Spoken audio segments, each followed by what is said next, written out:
Hello guys, welcome to Pakistani real reaction. तो कैसे हैं आप सब? उम्मीद है आप सब बढ़िया होंगे, मजे में होंगे, खुश होंगे, आबाद होंगे। हमारी दुआ यही है आप हमेशा हंसते रहें और मुस्कुराते रहें। मेरा नाम है मुदस्सिर, मैं मुबशिर। सो गाइस, वीडियो का टाइटल है भारत ने 1 किलोमीटर अंदर मिलिट्री बेस बनाया, बांग्लादेश की चारों तरफ से की घेराबंदी। तो भाई साहब, भारत ने बांग्लादेश की चारों तरफ से घेराबंदी कर दी है। 1 किलोमीटर अंदर जाके भाई मिलिट्री बेस बना लिया। बांग्लादेश की इस टाइम फटी पड़ी है कि भाई किससे पंगा ले लिया। पहले पूरी कहानी जानते हैं, तो स्टार्ट। दोस्तों, बे ऑफ बंगाल में समुद्री क्षेत्र को लेकर भारत और बांग्लादेश के बीच जो सीमा विवाद है वह अब मतलब गहराता घेर जा रहा रहा है है। उसको, हाँ अब दुनिया भर के विशेषज्ञ इसके ऊपर टिप्पणी कर रहे हैं और इसको लेकर अब ऑस्ट्रेलियाई एक्सपर्ट्स ने भी चिंता जताई है। इतना ही नहीं, भारत ने अब 3 मिलिट्री बेसिस को चिकन नेक एरिया के पास बनाना शुरू कर दिया है। बांग्लादेश और भारत को लेकर आई इस ताजा रिपोर्ट के बारे में इस वीडियो में डिटेल में बात करेंगे, इसीलिए वीडियो को अंत तक जरूर देखिएगा। साथ ही फॉरेन पॉलिसी से जुड़ी ऐसी कवरेज अगर आपको देखना पसंद है तो नीचे दिए गए सब्सक्राइब बटन को प्रेस कर बेल आइकन को जरूर दबा ले, जिससे हमारी डेली ऐसी वीडियो आप तक सबसे पहले पहुंच सके। तो चलिए शुरू करते हैं इस वीडियो को। भारत और बांग्लादेश ने समुद्री सीमा विवाद को सुलझा तो लिया है, लेकिन बे ऑफ बंगाल में अभी भी कई ग्रे एरिया मौजूद है जो दोनों देशों के लिए चुनौती बने हुए हैं। इन ग्रे एरिया की वजह से सुरक्षा, संसाधन प्रबंधन और समुद्री गतिविधियों में काफी जटिलताएं पैदा होती है। इसी विषय पर हाल ही में ऑस्ट्रेलिया की maritime consultancy firm maritime frontiers के संस्थापक और समुद्री मामलों के विशेषज्ञ जोशुआ अलेक्जेंडर ने एक अहम टिप्पणी की है। जोशुआ अलेक्जेंडर, जिन्होंने 2009 से 2021 तक बांग्लादेश सरकार के साथ समुद्री मुद्दों पर काम किया है, उन्होंने बताया कि भारत और बांग्लादेश ने समुद्री सीमा विवाद को सुलझाने में तेजी जरूर दिखाई। दोनों देश इंटरनेशनल ट्रिब्यूनल गए और उसके फैसले को स्वीकार भी किया, लेकिन उन्होंने ये भी जोड़ा कि बे ऑफ बंगाल की सीमाएं सीधे सरल नहीं है। 2014 में यूएन ट्रिब्यूनल ने 25,602 वर्ग किलोमीटर में से 19,467 वर्ग किलोमीटर समुद्री क्षेत्र बांग्लादेश को दे दिया, लेकिन इसके बाद कई ऐसे क्षेत्र बने जिनमें अधिकारों का बंटवारा स्पष्ट नहीं है। इन्हीं क्षेत्रों को ग्रे एरिया कहा जाता है। ग्रे एरिया का मतलब है समुद्र की सतह और पानी के अधिकार दो देशों में अलग अलग बटे हुए हो।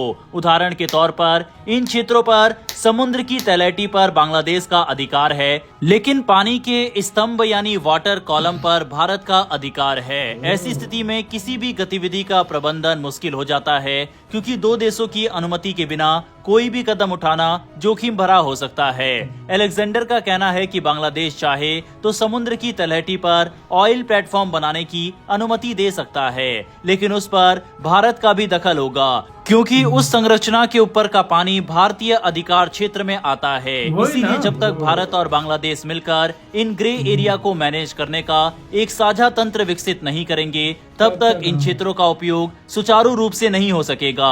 उनके अनुसार बे ऑफ बंगाल के ये विवादित क्षेत्र संसाधनों से भरपूर है और दोनों देशों को आपसी सहयोग से इनका लाभ उठाना चाहिए। अभी तक भारत और बांग्लादेश इन ग्रे एरिया के प्रबंधन को लेकर किसी ठोस व्यवस्था पर नहीं पहुंच पाए, जिसके चलते संभावनाएं भी रुकी हुई है और चुनौतियां भी बनी हुई है। जोशुआ अलेक्जेंडर की ये टिप्पणी ऐसे समय पर आई जब बांग्लादेश की अंतरिम सरकार देश के बंदरगाहों और समुद्री ढांचे को तेजी से आधुनिक बनाने जा रही है। चिटगांव पोर्ट के न्यू मूरिंग कंटेनर टर्मिनल को यूएई की कंपनी डीपी वर्ल्ड को लीज पर देने के फैसले को उन्होंने बांग्लादेश का संप्रभु अधिकार बताया। उन्होंने कहा कि बांग्लादेश को अपने पोर्ट्स को अधिक प्रभावी ढंग से उपयोग करने का पूरा हक है। उन्होंने पूर्व प्रधानमंत्री शेख हसीना की सरकार को भी ये श्रेय दिया कि उनके कार्यकाल में चिटगांव पोर्ट के आसपास की समुद्री सुरक्षा में भारी सुधार हुआ। 2006 में चिटगांव दुनिया के सबसे असुरक्षित पोर्ट्स में गिना जाता था, लेकिन पिछले 5-6 वर्षों में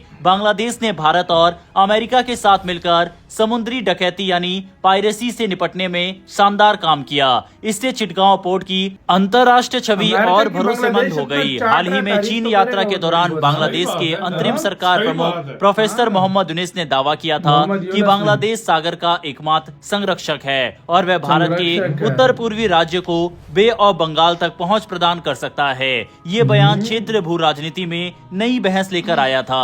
हालांकि अलेक्जेंडर का मानना है कि भले ही हसीना सरकार सरकार ने सुरक्षा सुधार किए हो, लेकिन वह बांग्लादेश की सामरिक समुद्री स्थिति का पूरा लाभ नहीं उठा सकी। उन्होंने ढाका से आग्रह किया कि भविष्य की समुद्री जरूरतों और आने वाले 50 वर्षों को ध्यान में रखते हुए पोर्ट्स को आधुनिक बनाया जाए, क्योंकि आने वाले समय में ऑटोनोमस शिप्स और स्मार्ट पोर्ट टेक्नोलॉजी की मांग तेजी से बढ़ने वाली है। कुल मिलाकर समुद्री क्षेत्र को लेकर भी अब भारत और बांग्लादेश आमने सामने आ रहे हैं। वहीं दूसरी ओर सिलीगुड़ी कॉरिडोर, जिसे चिकन नेक भी कहा जाता है, सिर्फ 2200 किलोमीटर चौड़ा ये इलाका भारत को नॉर्थ ईस्ट को बाकी देश से जोड़ता है। अब इसी बेहद संवेदनशील इलाके में भारत 3 बड़े मिलिट्री इंस्टॉलेशन बना रहा है। ये केवल सामान्य आर्मी बेस नहीं है, बल्कि स्ट्रेटेजिक हब है जो भारत की सुरक्षा नीति में एक बड़ा बदलाव दिखाते हैं। सबसे पहले बात करते हैं लचित बोरफुकन मिलिट्री स्टेशन की, जो धुबरी के पास बनाया जा रहा है। इसके साथ साथ किशनगंज और चोपड़ा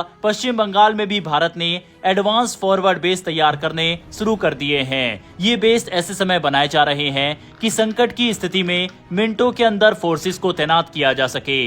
यहाँ इंटेलिजेंस यूनिट, पैराशूट रेजिमेंट के कमांडो और क्विक रिएक्शन टीमें तैनात की जा रही है, ताकि भारत की उत्तर पूर्व कनेक्टिविटी पर किसी भी खतरे को तुरंत जवाब दिया जा सके। ये कदम ऐसे समय उठाया गया जब बांग्लादेश की राजनीति में बड़ा बदलाव आया है। शेख हसीना की प्रो इंडिया सरकार के जाने के बाद अब वहां अंतरिम सरकार सत्ता में है और रिपोर्टों में दावा किया जा रहा है कि नई सरकार चीन और पाकिस्तान के और करीब जा रही है। बताया जा रहा है कि बांग्लादेश $2.2 बिलियन के चीनी J-10C फाइटर जेट्स खरीदने की योजना बना रहा है।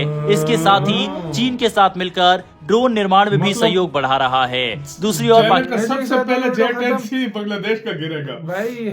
सही बात है भाई। और मैं बात नहीं करूंगा, पहले J-10C जो है बांग्लादेश का गिरेगा। बांग्लादेश के पास अभी भारत बना रहा है मिलिट्री बेसिस। एक ही बार भारत इनको सही से ठंडा करेगा, मुझे लग रहा है। मैं ज्यादा नहीं कहता, जो सिलीगुड़ी कॉरिडोर है ना, जो 22 किलोमीटर का एरिया है, 1 घंटे में भारत पकड़ मतलब है इंडिया के पास वो स्टैंड, लेकिन जो उसके साथ बॉर्डर जो लग रहा है वो 1 घंटे में उस बांग्लादेश के बॉर्डर पे कब्जा कर लेगा। और 3 नए मिलिट्री बेस बना रहा है, एक बिल्कुल बॉर्डर के पास किलोमीटर बिल्कुल फासले में। 1 किलोमीटर के फासले पे। और अब इंडिया ने कहा है कि पानी पे भी हमारा हक है, तुम लोग जो है ना मस्ती मत करो। मतलब ये भारत ने हमारी 2014 में हमारे इनको पानी दे दिया था, ये वाला ये एरिया जो थोड़ा सा था। भारत ने कहा चल यार अपना बच्चा है, थोड़ा एंजॉय कर ले। हाँ भाई, अपना बच्चा, जाहिर बात है भारत ने आजाद करवाया था उसको।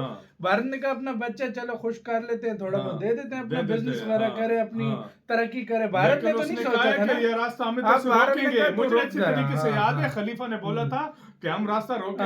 वो याद है ना, मोहम्मद यूनस ने फिर इंडिया ने बोला था कि हम ये काट देंगे, हम इंडियन ओशन के रक्षक हैं और हम ही सारा इधर इख्तियार, फिर बाद में ठंडा कर दिया उसको। बिल्कुल। तो ये सारा सीन है यार, मतलब अपने लिए खुद ही भाई अपने पाँव पे कुल्हाड़ा मार रहे हैं। भारत को तो कोई फर्क नहीं पड़ना भाई, कुछ फर्क नहीं पड़ना, जो सीधी सी बात है। सही बात है, अपने पाँव पे खुद, इसको कहते हैं अपने पाँव पे खुद कुल्हाड़ी मार। सही बात है, आप बैल मुझे मार, ये वो वाली बात, ये वो वाली कहानी। और यूनुस जो है वो खलीफा तो बनना चाहता है, लेकिन उसे नहीं पता इसका बहुत बड़ा हर्जाना भी देना पड़ेगा, बहुत ज्यादा कीमत अदा करनी पड़ेगी। तो आपकी क्या राय है गाइस, बताना, अपना बहुत ज्यादा ख्याल रखना। तो